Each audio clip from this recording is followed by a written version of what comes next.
Hello friends. दोस्तों, आज का जो वीडियो है ये थोड़ा टेक्निकल रहने वाला है, परंतु आपको बहुत इंफॉर्मेशन और नॉलेज इस वीडियो के माध्यम से मिलेगा, इसलिए आखिरी तक इस वीडियो को देखिएगा।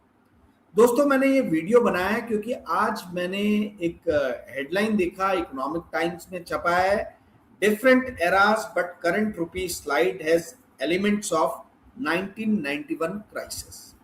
अब दोस्तों, ये जो 1991 के क्राइसिस से कनेक्ट करने का प्रयास किया जा रहा है अभी के सिचुएशन को, इसके बहुत सारे आयाम हैं और आज इन्हीं आयामों पे मैं आपके साथ में चर्चा करने वाला हूं और अपने मन का भय जो है वो आपके समक्ष रखने वाला हूं। दोस्तों देखिए, मैं विगत कुछ दिनों से देख रहा हूं कि भारत का जो कॉरपोरेट मीडिया है, खासतौर पे बिजनेस पेपर्स और बिजनेस चैनल्स, इन सब पे एक ऐसा हवा क्रिएट किया जा रहा है कि जो भारत का रुपया गिर रहा है, ये रुपया जो है ये बहुत बड़ा प्रलय भारत में लेके आ सकता है। और ये प्रलय चूंकि लेके आ सकता है, इसीलिए भारत को अभी से सोचना चाहिए कि इसकी काट क्या हो, इस प्रलय को रोकने के लिए। ठीक है। और जिस तरीके से मोदी जी ने 2-3 हफ्ते पहले आके लोगों के समक्ष ये प्रार्थना करना आरंभ कर दिया था, उनको जो है आप कह लीजिए कि रिक्वेस्ट करना शुरू कर दिया था कि आप विदेशी यात्राओं पे जो है वो कम से कम जाएं, सोना कम से कम खरीदें। इससे इस भय को और प्रबल जो है वो और प्रबलता मिली। ये जो भय का जो एक माहौल बन रहा था ये और थोड़ा स्ट्रांग हुआ। अब आप बोलोगे कैसे? दोस्तों, कभी भी किसी भी राष्ट्र का प्रधानमंत्री आके जब इस तरीके की बात करने लगे, इसका मतलब है कि आप समझ जाइए सरकार पैनिक कर रही है। ये कहीं हिंट या इंडिकेशन जो है ये उससे जाता है। अब 1991 में या 2013 में जब रुपया तेजी से गिरा था, तब तो हमने नहीं देखा था कि प्रधानमंत्री आके बोल रहा था कि भाई विदेशी यात्राओं पे आप मत जाइए। हमें अभी देखने को मिल रहा है। ठीक है। तो कहने का अर्थ ये, अच्छा, चूंकि 1991 की बात की गई इकोनॉमिक टाइम्स द्वारा, या 2013 की बात है, बिजनेस स्टैंडर्ड कर रहा है, सीएनबीसी कर रहा है, आपको समझने की जरूरत है। अभी मैं आपको जो बताने जा रहा हूं ये आपको कहीं नहीं मिलेगा, इसीलिए आप ध्यान से इस बात को सुनना। दोस्तों, सबसे पहले 1991 का जो प्रलय काल था उसको थोड़ा समझा जाए। देखिए, 1985-86 से लेके 1990 तक भारत का एक्सपोर्ट हर साल 19% से बढ़ा। ठीक है, 19% से। आज तो थोड़ा बहुत भी बढ़ता है तो हम पूरे मीडिया में वाहवाही देखते, सरकार लूटती है, परंतु उस टाइम में 5 साल में लगातार 19% से एवरेज जो है, जो 19% से भारत का एक्सपोर्ट बढ़ा था। फिर आप कहोगे कि भाई जब इतना एक्सपोर्ट बढ़ा था तो क्यों प्रलय आ गया 1991 में, क्यों रुपये इतना गिरा, क्यों लिबरलाइजेशन प्राइवेटाइजेशन की घोषणा जो है वो नरसिम्हा राव और मनमोहन सिंह को करनी पड़ी। दोस्तों, पहले जो इकोनॉमी का जो ढांचा था हमारा, उसमें क्या होता था कि हम जो एक्सपोर्ट करते थे उससे जो हमको फॉरेन करेंसी आती थी वही हमारा फॉरेन एक्सचेंज रिजर्व होता था। ठीक है। तो यदि आप एक्सपोर्ट ज्यादा कर रहे हो तो आपका फॉरेन एक्सचेंज रिजर्व बढ़ेगा। अब चूंकि इन 5 सालों में बहुत एक्सपोर्ट हुआ तो सरकार थोड़ी ओवर कॉन्फिडेंट हो गई कि भैया एक्सपोर्ट जो है ज्यादा होने के कारण हमारा बफर जो है फॉरेन एक्सचेंज का, जो हमारा फॉरेन एक्सचेंज जो हमारे पास में वो काफी ज्यादा, काफी बड़ा है। परंतु यही एक झट से झटका लगा अगस्त 1990 में, जब सद्दाम हुसैन ने कुवैत पे आक्रमण किया। और जब सद्दाम हुसैन ने कुवैत पे कब्जा किया तो अगस्त से लेके अगस्त 1990, जहां तक मुझे याद आ रहा है, जुलाई अगस्त 1990 से लेके आपके नवंबर दिसंबर 1990 के बीच में पेट्रोल और डीजल के दाम दुगने हो गए, दुगने। भारत जो हर महीने 275 मिलियन डॉलर का क्रूड ऑयल इंपोर्ट करता था, 275, इतना कम अमाउंट है, can you believe this? 275 million dollar का जो ऑयल इंपोर्ट करता था हर महीने, वो बढ़ के जो है हो गया 700 मिलियन डॉलर, यानी लगभग 300 मिलियन डॉलर से 700 मिलियन डॉलर हर महीने का क्रूड ऑयल इंपोर्ट बढ़ गया। अब जब इतना ज्यादा क्रूड ऑयल इंपोर्ट बढ़ गया तो क्रूड तो आपको डॉलर में मिलेगा, रुपया देके तो मिलेगा नहीं। तो जो ये 5 सालों में हमने एक्सपोर्ट करके फॉरेन एक्सचेंज रिजर्व बनाया था वो सारा धीरे धीरे करके उड़ने लगा। और 1991 में जब मई में नरसिम्हा राव की सरकार बनी, मई जून में, तो भारत का जो विदेशी मुद्रा भंडार जो था वो मात्र 1.1 बिलियन डॉलर रह गया था। तो ये 1.1 बिलियन डॉलर मात्र 6 से 7 हफ्ते का इंपोर्ट कवर के बराबर रह गया था। नहीं बहुत हुआ तो आप समझ लीजिए 2 महीना। तो फिर उस टाइम में भारत की इकोनॉमी में, भारत के रिजर्व बैंक में कैसे चेंज आया, ध्यान से सुनिए। इसके पहले तक एक्सपोर्ट करके जो डॉलर आता था, पाउंड आता था, वो हमारा फॉरेन एक्सचेंज रिजर्व था। इसके बाद में भारत सरकार ने भारत की इकोनॉमी को खोल दिया और भारत एक्सपोर्ट द्वारा मुद्रा जो अर्जन करता था, अर्जित करता था, वो इसका फॉरेक्स नहीं बना। इसने उसके बाद में कैपिटल अकाउंट अपना खोला, यानी एफआईआईज और एफडीआई के लिए भारत का मार्केट खोल दिया पूरी तरीके से। फिर उसके बाद से हमने पलट के कभी पीछे नहीं देखा। और उसके बाद से भारत का जो भी फॉरेन एक्सचेंज रिजर्व बना है, वो जो फॉरेन डायरेक्ट इन्वेस्टमेंट आया है इंडिया में, या जो स्टॉक मार्केट और बॉन्ड मार्केट में एफआईआई का पैसा आया है, उसी के माध्यम से आया। पर ये एफडीआई और एफआईआई जो कैपिटल अकाउंट बनाते हैं, इसका नुकसान ये है कि जो एफआईआई है, इसको हॉट मनी कहा जाता है। वो यदि आके आपका फॉरेन एक्सचेंज रिजर्व बना रहा है, तो जब ये पैसा जाएगा तो वैसे ही वो घटा भी देगा। ठीक है। तो इंडिया का जो फॉरेक्स रिजर्व जो पहले सिर्फ एक्सपोर्ट डिपेंडेंट था, वो फॉरेक्स रिजर्व अब एक्सपोर्ट के साथ साथ जो पैसा कैपिटल अकाउंट में एफडीआई और एफआईआई के माध्यम से आ रहा था, वो भी इसका भाग बनने लगा। अब आते हैं 2013 के ऊपर में, 1991 का एक और चीज क्लियर कर दूं। तो ये जो 1.1 बिलियन डॉलर पे फॉरेक्स रह गया था और 7 हफ्ते का ही इंपोर्ट का हमारे पास में फॉरेक्स रहा था, तो हमने उसके बाद क्या किया? पहला तो सोना हमने गिरवी रखा, दूसरा हमने ये किया, मनमोहन सिंह और नरसिम्हा राव जी जब आए, इन लोगों ने एक स्कीम लॉन्च की, इंडिया रिसर्जेंट बॉन्ड, जहां तक मुझे याद आ रहा है इंडिया डेवलपमेंट बॉन्ड उसका नाम था, इंडिया डेवलपमेंट बॉन्ड। और दूसरा इन्होंने घोषणा की कि जो भी भारत के बाहर ब्लैक मनी गया है, वो आप वापस पैसा लेके आ जाइए, हम आपसे कोई सवाल नहीं करेंगे, आप टैक्स भर दीजिए और वापस भारत के अंदर में पैसा लेके आ जाइए। तो ये दोनों स्कीम के माध्यम से लगभग 2.5 बिलियन डॉलर जो है वो भारत में वापस आए। तो हमारा जो है, अच्छा ये 2.5 बिलियन डॉलर आए, आपने साथ ही एफडीआई और एफआईआई भी खोल दिया, तो वहां से भी पैसा है, तो सीधा 1.1 बिलियन डॉलर जो था वो फॉरेक्स रिजर्व हमारा बढ़ के हो गया 4.5 बिलियन डॉलर कुछ ही हफ्तों के अंदर में। तो मतलब 4 गुना जो है वो फॉरेक्स हमारा बढ़ गया। ये ब्लैक मनी को जो हमने आने दिया और जो इंडिया रिसर्जेंट बॉन्ड जो है इसको जो हमने अलाउ किया, इसके माध्यम से। तो ये हुई 1991 की कहानी। पर इस 1991 की कहानी में आपको दो चीज जानने की जरूरत है कि इंडिया का इंपोर्ट कवर मात्र 2 महीने का रह गया था या उससे भी कम रह गया था। भारत सोना जो है गिरवी रख रहा था और 1 हफ्ते से 10 दिन के अंदर में इंडिया का रुपी जो है 18 से 19% डी वैल्यू हुआ था। मनमोहन सिंह ने डी वैल्यू किया था, नरसिम्हा राव ने डी वैल्यू किया था, तो ये डेप्रिशिएट हुआ था 18 से 19% इंडिया का रुपया। अब आते 2013 में।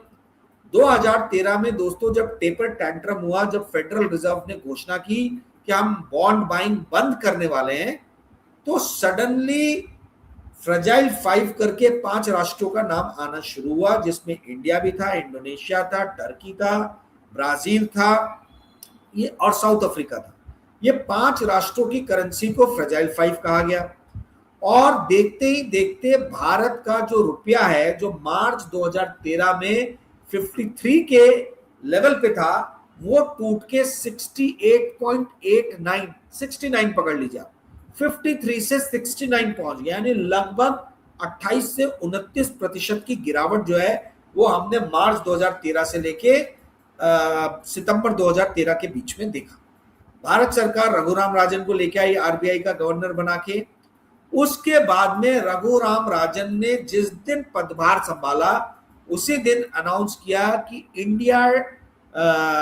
इंडिया मोबिलाइजेशन फंड करके उन्होंने लॉन्च किया, जिसमें FCNR foreign currency FCNR bond जो थे, ठीक है, foreign currency non resident FCNR, ये एफसीएनआर बॉन्ड लॉन्च किए गए, जिसमें ये कहा गया कि जितने भी एनआरआईज हैं आप पैसा डालें, हम आपको इंडिया में जो इंटरेस्ट रेट है उससे काफी अच्छा मिलेगा आपको। या उस टाइम में 2013 में जो फॉरेन में इंटरेस्ट रेट चल रहे थे लगभग जीरो के आसपास में थे।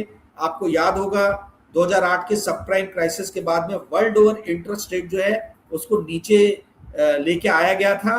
तो अमेरिका में, जापान में, इंग्लैंड में इंटरेस्ट रेट बहुत नीचे थी। ऐसे टाइम में भारत सरकार ने बोला हम 7-7.5% पे आपको इंटरेस्ट भी देंगे, और 6.5 या 7% था, मैं भूल गया एग्जैक्टली कितना था, बट 7% के आसपास था, और करेंसी गिरेगी नहीं, हम जिम्मेदारी लेते हैं। अगर रुपया डिवैल्यू भी हुआ तो भारत सरकार या रिजर्व बैंक ऑफ इंडिया की जिम्मेदारी है कि वो उसकी भरपाई करेगी। अब ये कैसे हुआ? तो इन्होंने क्या किया, आरबीआई ने या भारत सरकार ने, इन्होंने डायरेक्टली एनआरआई से पैसे नहीं उठाए। ये एफसीएनआर स्कीम्स जो थी ये भारत के अलग अलग बैंकों ने जो है इंप्लीमेंट की, जैसे स्टेट बैंक ऑफ इंडिया हुआ, आईसीआईसीआई हुआ, एचडीएफसी हुआ। इन बैंक्स को आरबीआई ने बोला कि मैं 3 साल तक आप जो भी डॉलर लेके आए हो मैं उसका हेजिंग मैं करूंगा, मैं जिम्मेदारी लेता हूं, वो नीचे नहीं गिरेगा।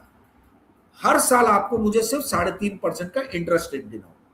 तो बैंक एकदम खुश हो गए, क्योंकि उस टाइम में जो हेजिंग कॉस्ट चल रहा था इंटरनेशनल मार्केट में, जिस तरीके से 28-29% रुपया गिरा था, तो हेजिंग कॉस्ट ही 8-9% हो गया। तो लगभग आधे से भी कम में आरबीआई ने इनको हेजिंग कॉस्ट प्रोवाइड कर दिया बैंकों को, ठीक है। तो बैंकों ने उछल के जो है अपने एनआरआई कस्टमर्स को बोला कि आप पैसे जो है वो डालिए, और भारत के एनआरआई कम्युनिटी ने बढ़ चढ़ के पैसे डाले। लगभग 26 बिलियन डॉलर जो है ये एफसीएनआर, 25 से 26 बिलियन डॉलर जो है ये एफसीएनआर स्कीम के माध्यम से 2013 में भारत सरकार ने पैसा रेज किया। भारत सरकार बोल रहा हूं, भारत के बैंकों ने पैसा रेज किया, और ये जो 26 बिलियन डॉलर भारत के बैंकों के पास में आया, ये पैसा उठा के इन्होंने आरबीआई को दे दिया, ठीक है। तो आरबीआई का फॉरेन एक्सचेंज रिजर्व एकदम से बढ़ गया, और डॉलर इंडिया में ज्यादा आ गया, तो रुपया भी स्ट्रांग हो गया, ठीक है। तो जो 69 पे पहुंच गया था रुपया, वो वापस से जब मोदी जी सरकार में आए तो 59 पे आ गया। यानी रघुराम राजन ने 69 से 59, ये सिर्फ इंडिया मोबिलाइजेशन फंड जो है, एफसीएनआर बॉन्ड जो है, इसके माध्यम से रुपये को इतना स्ट्रांग बना दिया।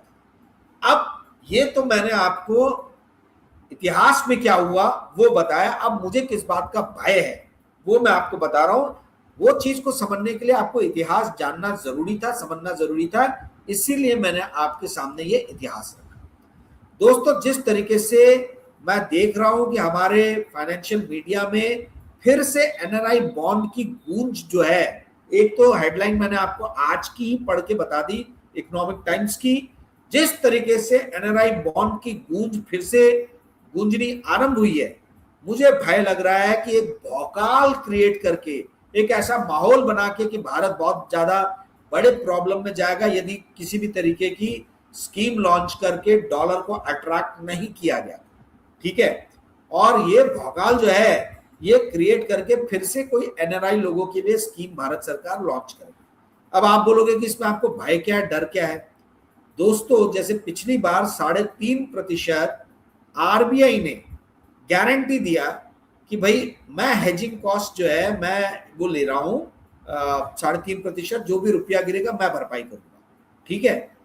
तो ये 3.5% जो बैंकों ने आरबीआई को दिए, कहां से दिया? ये तो मेरे और आपके डिपॉजिट, हमारे जो ये है अर्निंग, उसी से दिया है। भारत सरकार यदि किसी भी तरीके से या आरबीआई किसी भी तरीके से इस तरीके का जोखिम उठाने के लिए तैयार है, तो ये सब्सिडाइज कर रही है एनआरआईज को। ये सब्सिडाइज कोई ऐसा चेक के द्वारा से उनको पैसे देके नहीं कर रही है, इनडायरेक्टली कर रही है। यानी जो मार्केट फोर्सेस जहां पे रुपया को लेके जा सकते हैं डॉलर के मुकाबले, ये उस चीज को कहीं कंट्रोल करके ये बता रही है कि हम जिम्मेदारी लेने को तैयार हैं, आप बस पैसा अपने क्लाइंट से उठा के ज्यादा से ज्यादा लेके आओ, अपने एनआरआई क्लाइंट लोगों से। पर एनआरआई क्लाइंट को सब्सिडाइज करने के लिए पैसा तो मेरे और आपके, यानी जो हिंदुस्तान के अंदर लोग जो रह रहे हैं भारत के अंदर, इनकी जेब से जा रहा है। ठीक है, तो लास्ट टाइम कहा जाता है कि $25 बिलियन भारत सरकार ने भारत के बैंकों ने रेस किया था एफसीएनआर बॉन्ड के माध्यम से, पर भारत को जो कॉस्ट बैठा था वो लगभग $1 बिलियन का बैठा था। $800 मिलियन से लेके $1 बिलियन के आसपास का बैठा। तो दोस्तों ये तो $1 बिलियन मेरा और आपका पैसा है ना, और ये उस टाइम के इंटरेस्ट रेट पे था। इस बार हायर इंटरेस्ट रेट पे बैंकों को एफसीएनआर बॉन्ड अगर लॉन्च करती है तो ज्यादा इंटरेस्ट रेट देना पड़ेगा एनआरआई को, क्योंकि पहले जहां अमेरिका में 1% 2% का ब्याज मिल रहा था, आज अमेरिका के अंदर ही 5% 4.5% का ब्याज मिल रहा है। तो वो क्यों इंडिया में पैसा लगा के जोखिम लेने का जो है वो काम करेंगे? वो अपने रिस्क के लिए बोलेंगे भैया हमको 7.5% दो, 8% दो। तो कहने का अर्थ ये है कि जो मैं और आप पूरे साल भर मेहनत करके पैसे कमाते हैं, वो पैसा इस भारत सरकार के पिछले 8-10 साल के कर्तव्य, मतलब आप कह लीजिए कि इतने ढीले कामों के कारण उसका रिफ्लेक्शन रुपी पे आ रहा है। और अब उस रुपी, गिरते हुए रुपये को बचाने के लिए इन्होंने पहले वाहवाही बहुत लूटी की मोदी जी गए तो मोदी जी इतना एफडीआई लाया, ये किया वो किया। अरे मोदी जी जब भारत में आए थे तब रुपया $59 $1 के बराबर था। आज 59 रुपीज $1 जो है वो पहुंच गया 96। तो आप सोचिए, मतलब लगभग डबल ही हो गया, मतलब 80% 70% तो हो गया पिछले 11-12 साल के अंदर। तो भारत सरकार या मोदी जी इतना एफडीआई लाए, इतना एफआई लाए, भारत में इतनी प्रगति हुई, तो हमारा रुपया इतनी बुरी तरीके से गिर क्यों रहा है? और या तो फिर इसका मतलब है कि हमको सब्ज बाग दिखाए गए सारे आंकड़े जो थे वो तिलस्मी आंकड़े थे, या फिर भारत सरकार के जो तिलिस्म है इसको एफआईएस ने समझ लिया है। और जैसा मैंने आपको समझाया पहले कि भारत का 1991 के बाद से फॉरेन एक्सचेंज रिजर्व जो है, फॉरेक्स जो है, वो कैपिटल अकाउंट आधारित हो गया। यानी कि एफआईएस कितना पैसा भारत में डाल रहे हैं उस पे, गल्फ में, अमेरिका में, कनाडा में, इंग्लैंड में काम करने वाले भारतीय लोग जो भारत में पैसा भेज रहे हैं उस पे, ये अलग अलग चीजों के ऊपर में जो है भारत का फॉरेन एक्सचेंज रिजर्व, भारत का कैपिटल अकाउंट डिपेंडेंट हो गया। मैंने आपको पहले के भी वीडियो में बताया किसी भी राष्ट्र का बैलेंस ऑफ पेमेंट जो होता है उसका फॉर्मूला होता है current account plus capital account plus reserve account is equal to 0। Current account के अंदर में आता है ट्रेड अकाउंट, जो ट्रेड बैलेंस है, plus primary balance plus secondary balance. तो ट्रेड बैलेंस जो है यानी कितना हम इंपोर्ट कर रहे हैं, कितना एक्सपोर्ट कर रहे हैं। तो इंपोर्ट हम हमेशा ज्यादा करते हैं इसलिए हमारा ट्रेड बैलेंस हमेशा नेगेटिव रहा है। बट इस नेगेटिव को कुछ हद तक पार्ट दिया है प्राइमरी बैलेंस ने। प्राइमरी बैलेंस मतलब जो भारत के लोग फॉरेन में जाके काम करके पैसे भारत में भेज रहे हैं, जो डॉलर में, पाउंड में, येन में, युआन में, वो हमारा फॉरेन एक्सचेंज रिजर्व बढ़ाता है। तो वो कुछ हद तक जो है वो ट्रेड बैलेंस को बराबर कर देता है, न्यूट्रलाइज कर देता है। फिर उसके अलावा कैपिटल अकाउंट हुआ, करंट अकाउंट के अलावा कैपिटल अकाउंट के 2 भाग रहते हैं, एफडीआई और एफआई, वो आपको मालूम है। और रिजर्व अकाउंट मतलब जो भारत के रिजर्व बैंक ऑफ इंडिया के पास में फॉरेन एक्सचेंज रिजर्व है वो। अब हो ये रहा है, ये बैलेंस ऑफ पेमेंट का मैंने आपको फॉर्मूला बता दिया। पिछले 2-1.5 साल से, आप मोटा मोटी 2 साल से पकड़ लीजिए, बैलेंस ऑफ पेमेंट नेगेटिव होता जा रहा है। क्योंकि पहले जो करंट अकाउंट नेगेटिव रहता था, ट्रेड इंपोर्ट ज्यादा होने के कारण उसको जो है कैपिटल अकाउंट भर देता था, क्योंकि कैपिटल अकाउंट में पैसा आता था एफआई एफडीआई के माध्यम से।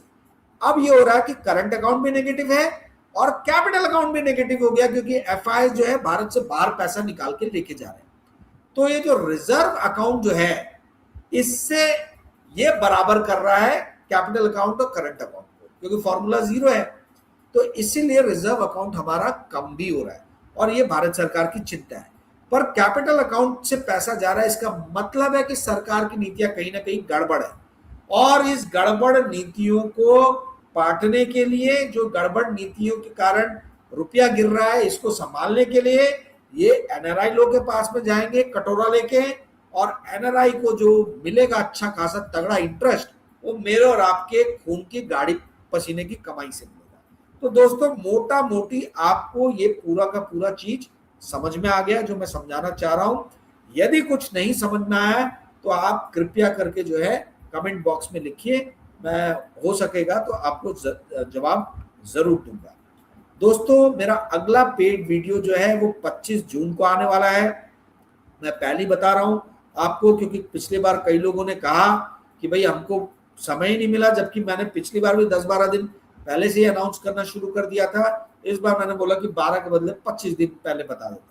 तो आपको ये बता रहा हूँ 25 जून को मेरा अगला पेड वीडियो आएगा। दोस्तों यदि आप ये वीडियो देखने के इच्छुक है तो इसकी फीस है 1500 रुपये। आप देखना यदि चाहते हैं तो आप मुझे 9860317209 जो मेरा मोबाइल नंबर है उस पर व्हाट्सएप करें, और आप व्हाट्सएप करेंगे तो मैं आपको रिप्लाई तुरंत दूंगा, अवश्य दूंगा, और आपको बताऊंगा पेमेंट कैसा करना है।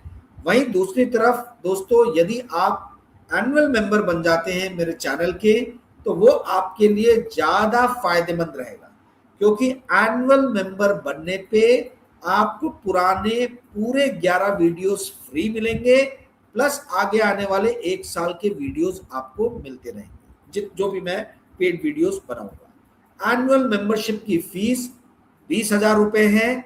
अभी 1 जून से जो है, पहले 18,000 थी, मैंने बढ़ा के इसको 20,000 कर दिया है। आगे और बढ़ा सकता हूं, इसलिए मैं बता रहा हूं आपको यदि करना है तो जल्दी से जल्दी ज्वाइन कीजिए। इस बार भी इंडिविजुअल वीडियो की फीस 1,500 है, मैं इसको भी जुलाई से बढ़ाने वाला हूं। दोस्तों यदि आपको आज का वीडियो पसंद आया होगा तो कृपया करके इस वीडियो को लाइक और शेयर कीजिएगा और अपने मित्रों के साथ इस चैनल को सब्सक्राइब करने के लिए उनसे गुजारिश कीजिएगा। Thank you friends, good night, bye.